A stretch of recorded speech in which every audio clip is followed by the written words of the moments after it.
मैं डॉक्टर के Shrikant MD homeopathy Hyderabad में दिलसुख नगर और बंजारा हिल्स और जहीराबाद में प्रैक्टिस है।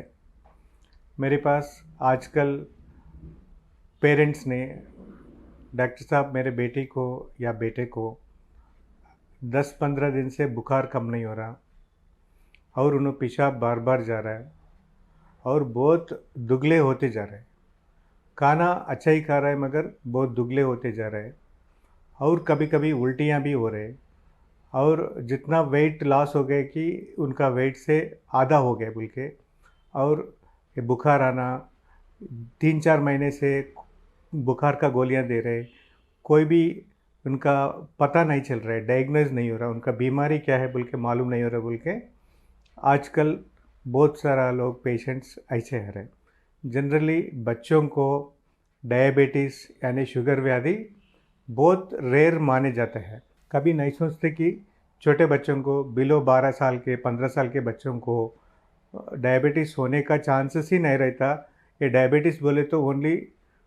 बड़े लोगों को अबो 40, 45, 50 ईयर्स के बाद, वो भी हेरिडिटरी रहने वालों को आता बोल के दिमाग में रहता। मगर ये बच्चों का भी एक किस्म का डायबिटीज़ है, टाइप 1 डायबिटीज़ यानी जुवेनाइल डायबिटीज़ बोलते, जो बच्चों को होता है। इसको इंसुलिन डिपेंडेंस डायबिटीज़ बोल के भी बोलते। ये बच्चों को जो डायबिटीज़ आता उसको टैबलेट से इलाज नहीं होता, उनको इंसुलिन सप्लीमेंट देने से उनका शुगर लेवल्स ब्लड में कंट्रोल करते रहते और उससे ही वो लोगों को आराम मिल सकता। जनरली ये इंसुलिन डिपेंडेंट डायबिटिक्स पेशेंट्स बच्चे जुवेनाइल डायबिटीज़ को भी उनका like normal life span up to 90 years तक भी वो लोगों को कुछ प्रॉब्लम नहीं हुए सर का, नॉर्मल चिल्ड्रन जैसा उनका ग्रोथ और उनका लाइफस्टाइल और उनका लाइफ भी नॉर्मल रहेगा, उसका कोई चिंता नहीं है। मगर डायबिटीज़ कॉम्प्लिकेशंस, कीटो एसिडोसिस, ये डायबिटीज़ को अर्ली स्टेज में डायग्नोस नहीं करने से वो बच्चों को बहुत सारा लीथल कॉम्प्लिकेशंस, कीटो एसिडोसिस होना, बार बार बुखार आना, उल्टी होना, दुगले हो जाना, उसकी वजह से थायराइड में भी चेंजेस आना, तो कॉम्प्लिकेशंस आने का चांसेस है। मगर अर्ली स्टेज में डिटेक्ट कर ले, अर्ली इलाज करे तो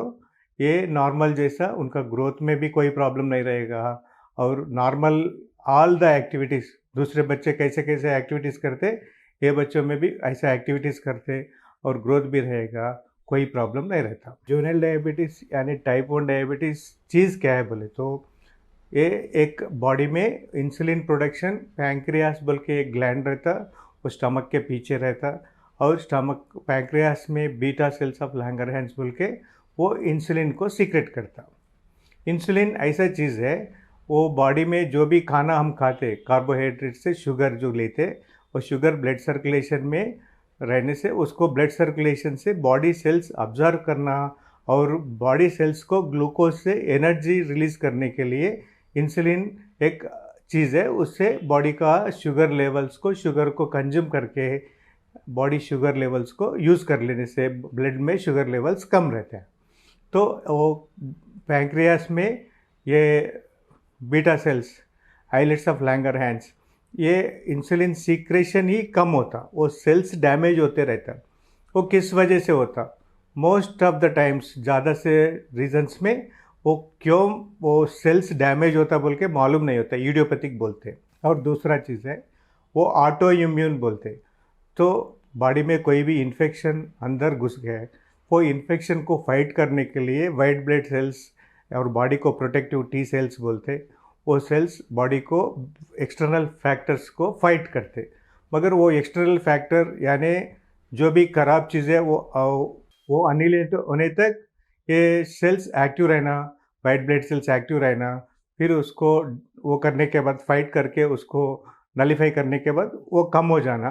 ये नॉर्मल फिनोमिना है। मगर ऑटो इम्यून में क्या होता, जो भी सिंपलेस्ट इन्फेक्शन आने से भी ये वाइट ब्लड सेल्स ज़रूरत से ज़्यादा सीक्रेट होते रहते हैं। ज़रूरत से ज़्यादा सीक्रेट होने के बाद बॉडी का वो पैरासाइट्स को भी मारते और उसके साथ साथ हेल्थी सेल्स को भी वो डैमेज करते। ऐसी पैंक्रियास का सेल्स को जो डैमेज करते ऑटोइम्यून पैंक्रियाटिक सेल्स की वजह से ये पैंक्रियाटिक सेल्स डैमेज होके इंसुलिन सीक्रेशन कम होते रहता है, ये दूसरा चीज़ है। और किसी को बार बार इन्फेक्शंस है, छोटे बच्चों को, वो लोगों को सर्दी से और वाटर वाटर का चेंज होने से, बाहर का पानी खाना वो लोगों को नहीं बनने से बच्चे बार बार इन्फेक्शंस होते रहते, और एवरी टाइम इन्फेक्शंस के लिए एंटीबायोटिक्स यूज़ करना, बार बार मेडिकेशन करने से वो भी एक रीज़न है वो लोगों को ये इम्यून सिस्टम डिस्टर्ब होके पैंक्रियाटिक सेल्स डैमेज होने का एक चांसेस है। तो ये इडियोपैथिक जुवेनाइल डायबिटीज़ को एक कैसे मैनेज करना, अर्ली डायग्नोसिस इम्पॉर्टेंट है। जो भी बच्चे बार बार बुखार पड़ जा रहा है और उनका वेट बढ़ रहा है नहीं, और वो लोगों को बीच बीच में वॉमिटिंग्स हो रहा है, स्टमक पेन हो रहा है, ऐसा चीज़ रहे तो इमिडिएटली शुगर का जांच कराना। शुगर टेस्ट में उनका शुगर लेवल्स ज़्यादा रहे तो इमिडिएटली ट्रीटमेंट, जल्द से जल्द ट्रीटमेंट स्टार्ट करें तो वो लोगों को लाइफ स्टाइल और उनका हेल्थी लाइफ मिलने का चांसेस रहता है। तो होम्योपैथी में ऐसा बच्चों के लिए ये ऑटो इम्यून पैंक्रियाटाइटिस को वालों को नहीं, और अर्ली जुवेनाइल डायबिटीज़ वालों को होम्योपैथी ठीक तरह से वो लोगों को अच्छा मैनेज करे सरकार, इंसुलिन का डोसेज को कम लिए सरकार, और अर्ली स्टेज में, वेरी अर्ली स्टेज में अगर से बच्चों को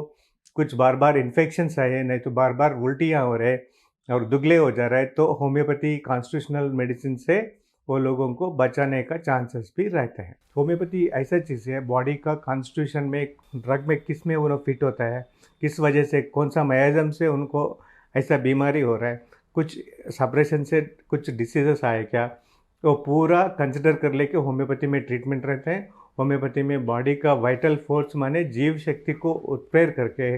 उसका बॉडी का जो हीलिंग पावर है, हीलिंग पावर्स को बढ़ा के जो भी ऐसा क्रॉनिक डिसीजेस है उसको अच्छा मैनेज करके लिए होम्योपैथी इफेक्टिव मेडिसिन है।